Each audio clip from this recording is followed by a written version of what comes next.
Энэ хариуцлагатай холбоотой заалт байгаа. 30 хүртэл хоногоор хуралдаанд одоо эрдэс ч юм уу биечлэн саналаа биечлэн өгөх байдлыг үндслэн хариуцлага хүлээлгэнэ гэж байна. Тэгээ 8-7-2-ын А дээр 30 хүртэл хоногоор хуралдаанд асуулт асуух үг хэлэх эрхийг хасна гэдэг. Тэгэхээр үндсэн хуулийн дээр байгаа заалт дээр энэ бол зөрчилдөхөөр л харагдаад байна л да. Монгол улсын засгийн бүх эрх ард түмний мэдлэлд байна. Ард түмний түмэн төрийн үйл эрхт шууд оролцож мөн сонгож байгуулсан төрийн эрх барих төлөөлөгчдийн байгууллагаар уламжлан энэхүү эрхээ эдэлнэ гэхээр энэ гишүүдийн хэлж байгаа үг чинь бас яг ард иргэдийн сонгогчдын одоо энэ үндсэн хуулийн эрхийг хэрэгжүүлж байгаа ийм үйл ажиллагаа байтал энийг ингээд 30 хоногоор хязгаарлахаар эрдсэндээ ороогүйгээсээ болоод саналаа биечилж өгөөгүйгээсээ болоод ийм хариуцлага ногдуулах нь одоо үндсэн хуулийн энэ эрхийг зөрчиж байгаа юу. Тэгэд энэ эрдстэй холбоотой биечлэн өгөхтэй асуудлууд дээр бас дагалдуулаад энэ тов дараал тогтоохтой жишээл зэрэгцээ олон хурлуудыг зарлцдаг. За сүүлийн асуудлуудаас эхлээд хариулчаа. 8-7-2-ын А дээр 30 хүртэл хоногоор хуралдаанд асуулт асуух үг хэлэх эрхийг хасхаа гэчээд байгаа. Тэгэхээр ер нь бол яг бид нэр хариуцлагыг нэлээд жоохон өндөржүүлэх гэсэн шүү дээ. Нэлээд өндөржүүлэх гэсэн. Үг хэлдэг байх, хуралдаанд идэвхтэй оролцдог байх, тасалддаг байх, эрдсэндээ орчоод буцаад гараа явчихдаг байх.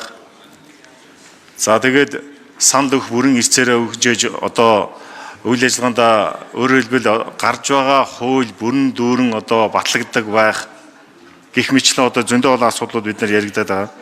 Энэ бол одоо одон түмэнч ярьж байгаа. За бидний хүрээнд өөрсдөө ч бас хэдүүлээ үйл ажиллагаагаа чанаржуулаад сайжруулах гэж ярьж байгаа. Тэгээ эндээс олбоолаад ёс зүйн асуудалтай холбоотой ёс зүйн дэд хороон дээр нэлийн ач холбогдол өгье гэсэн. Одоо өнөөдрийн хүрээнд бол ёс зүйн хороо маань ажиллахын хүрээнд бол ажиллаж байгаа. Гэсэн хэдий ч тодорхой хэмжээний одоо шийдлүүд бас гаргаж нэлээд тийм одоо хүчтэй байх шаардлага бол зайлшгүй болчиход байгаа. Тийм болохоор ямар ч төсөө ёс зүйн хорон дээр хэд хэдэн асуудлуудыг оруулаад өгчий гэж. Энэ бол гишүүдээс ирсэн санал. Нийт бол 200 санал орж ирсэн. 40-од гишүүн санал өгсөн. За дээрэс нь банга ороод болон одоо тамгын газараас яг ажиллаж байгаа хүрээнд нь бас тодорхой хэмжээний саналуудыг бид нар аваад суулгаад ингэсэн суулгасан юм хуулийн санд орж иж байгаа юм шүү. Тийм болохоор энэ дээр 30 хүртэл хоногоор хуралдаанд асуулт асуух үг хэлэх эрхийг хасъя гэсэн нэг ийм санал орж иж байгаа. Энийг мэдээж одоо гишүүдийн хүрээнд бол ярих ёстой. Аливаа асуудал хоёр талтай. Нөгөө талаасаа бол мэдээж олон түмнийг бол төлөөж байгаа. Монголын ард түмнийг төлөөж байгаа, тойргоо төлөөж байгаа гишүүний хувьд бол хэлэх ярих асуух энэ бүрийн эрхийг бол бид нар бас хааж боох ийм боломж одоо бас тэр өөр бол бас хэцүү. Гэхдээ ямар ч төсөө оруулж ирээ, хэдүүлээ ярилцъя, ажлын хэсэг гарна. Одоо өнөөдөр чинь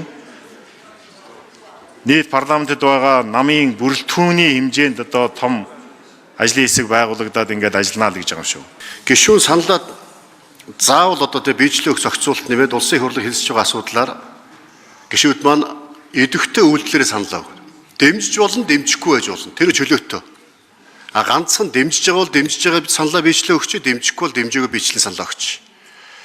Дэмжээгөө дэмжигээд идэвхгүй үйлдэлээр санал өгдгөөс болоод үндсэн хууль зөрчөөд хууль бусаар засгийн газар огцруулад энэ асуудал болсон таавах бинтж байгаа. Ийм одоо алдаануудыг давтмааргүй байна.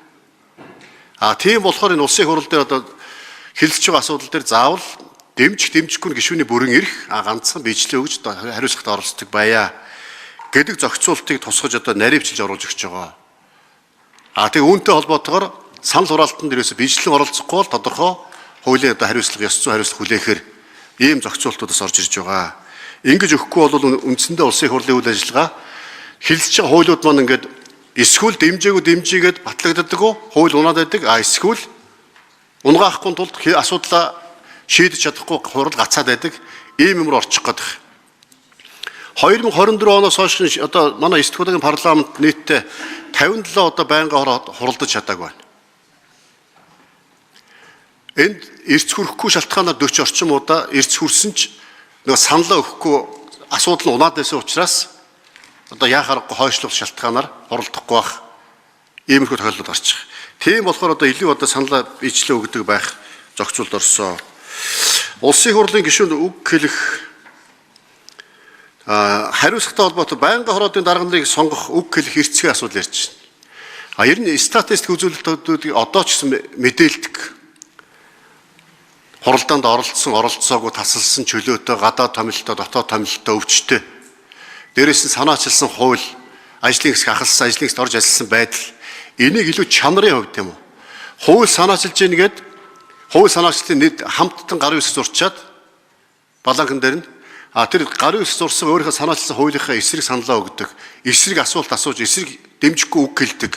Иймэрхүү одоо хариуцлагагүй хандлагыг болио. Үнэхээр хууль санаачилсан бол хариуцлагатай бай. Ажлын хэсэгт орчоод ажлын хэсгийн хуралдаанд ирдэггүй. Би орно гэдээ бүгдээрээ ажлын хэсгийн гишүүн болчдөг. Тэгсэн мөртлөө ирдэггүй бол хоёроос дэш удаа ирэхгүй бол одоо ажлын хэсгээс гаргадаг байх. За мөн одоо анх байнгын хорооны даргаыг сонгохдоо бол туршлагыг харгалзъя гэж байгаа. Цаашдаа бол байнгын хороод дээр илүү одоо юу гэдэг гишүүдийн идэх оролцоог бас харгалзаж болох юмаа гэж оруулж өгч байгаа. Мэдээж үндсэн шалгуур нь бол байнгын хороог удирдах туршлага байна. Хоёрдугаарт нь нэмэлт шалгуур нь бол бас идэх оролцоо байна. Гэсэн одоо нэмэлт зохицуулт одоо гишүүдийг идэвхжүүлэх юм зохицуултууд нэмж орж байгаа. Тэгээ яг зүгээр энэ эрдэстэй холбоотой асуудал дээр одоо жишээлбэл энэ буцаад үндсэн хуулийн нэмэлт өөрчлөлтөө одоо энэ 126 гишүүний чинь 20 гаруй нь одоо ингээд засгийн газрын гишүүдүүд болцсон. Тэгээд энэ эрдэстэй холбоотой асуудал дээр биечлэлийн санал өгөх үг хэлэх асуудлууд дээр одоо жишээлбэл засгийн газрын бодлого танхимын зарчмаар гээд жишээлбэл эсрэг байр суурь илэрхийлэхгүй, үг хэлэхгүй иймэрхүү байдалтай байдаг. Тэгэхээр энэ нөгөө үг хэлсэн, асуулт асуусан гэдэг ийм чанарын биш ийм тооны одоо асуудлаас хэд хөөцөлдөөд үндсэн одоо улсын хурлын гишүүдийн ард түмний энэ эрхийг бас хөндөж байгаа иймэрхүү зүйл заалт болоод байна л да. Тэгээ эренбай хараад үзвэл тэр үг хэлнэ гэхээс одоо тэр тоо гэхээс илүү байр суурьаа илэрхийлэн саналаа өгнө гэдэг чинь бол одоо илүү чухал зүйл заалтууд байгаа. Тэгэхээр энэний эрэм зөрчилдөд байгаа юм шиг санагдчих. Яг хэлцүүлгийн явцад ярилцаад одоо зарчмын зөрүүтэй санал гаргаад өөрчлөх болцоо боломж байна. Өнөөдөр үнэхээр парламентын нэр хүнд сул байгаа.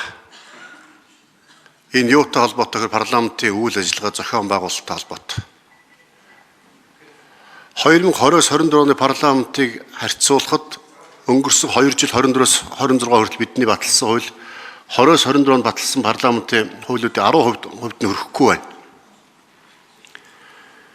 Байнгын хороодын хуралдаан 58 удаа хуралдаагүй байна. Үүнээс 40 орчим хуралдаан эрц хүрэхгүй хуралдаагүй.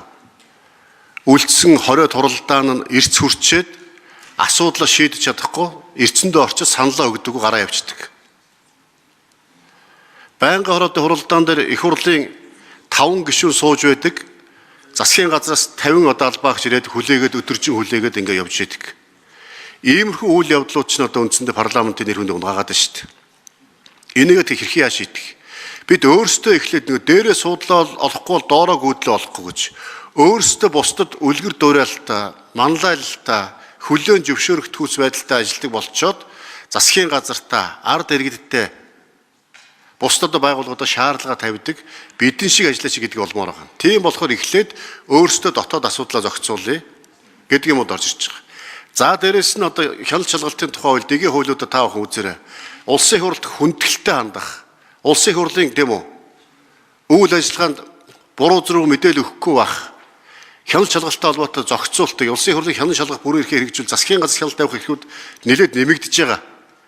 Энэ асуудлуудаа бас бид нар олж хараад бас ийм заалтууд орж ярихгүй болохоор зөвхөн гишүүд дээр хариуцлага болох гээд байгаа юм гэж яригадаад биднийг чангалах хууль юм биш шүү. Биднийг л боомлох гээд байгаа юм биш шүү гэж одоо тийм үү. Зөвхөн би эрхээ эдэлмээр нь дураараа дургижмээр байна гэдэг хандлагаар хараад байдаг. Нэг талдаа бид хариуцлагатай бай. Нөгөө талдаа засгийн газартаа тооцох өөрсдөө хариуцлагатай байж засгийн газартаа хяналттай тавьж хариуцлага тооцох заалтаа илүү одоо зохицуулсан заалтууд байгаа. Илүү хараач. Ингэхгүй л болохоор одоо таны яриад байгаа энэ асуудлууд яригдаад байгаа юм л та. Тийм учраас өнөөдөр тийм үү бүх зүйлүүдийг хэмждэг, хяндаг, ил дод мэдээлдэг, нийтэлдэг байя. Ингэжээж үйл ажиллагаа маань дотоод зохион байгуулалтын сайжрах байхаа гэдэг агуулгаар орж ирж байгаа маа. та бүхэн одоо нөгөө дэгийн хууль, хяналт шалгалтын тухай хууль үзэхэр үнэхээр засгийн газрын үйл ажиллагаанд хяналт тавих, засгийн газрын үйл ажиллагаа иргэдэд тайлгнуулах, засгийн газраас гишүүд одоо сайдаар орж ичээ чуулганы хуралдаанд худлаа хэлдэг, буруу мэдээлэл өгдөг, худлаа бах амлалт авдаг, тэрийг шийддэггүй байдлуудыг хэрхэн яаж хариуцлагажуулах тодорхой орж байгаа. Одоо энэ дэр ихлээр 100 төсөл хэрэгжүүлээ 50 хурал хийлээ гэл ингээд цаасан дээр тоо яриад байдаг.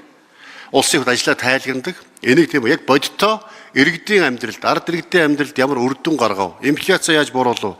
Ямар төсөл хөтөлбөрүүдийг яаж шийдэв? Үнэхээр их хурлаас өгсөн үүрэг даалгавар яаж биелүүлэх гэдгийг маш тодорхой хэмждэг, хяндаг, хариуцлага тооцдог ийм тогтолцоонуудаас орж ирж байгаа шүү. Энийг та бүхэн бас одоо хуулийн төслөө үзэх юм бол бас тодорхой заалтууд орсон байгаа гэдгийг харах нийл боломжтой байгаа.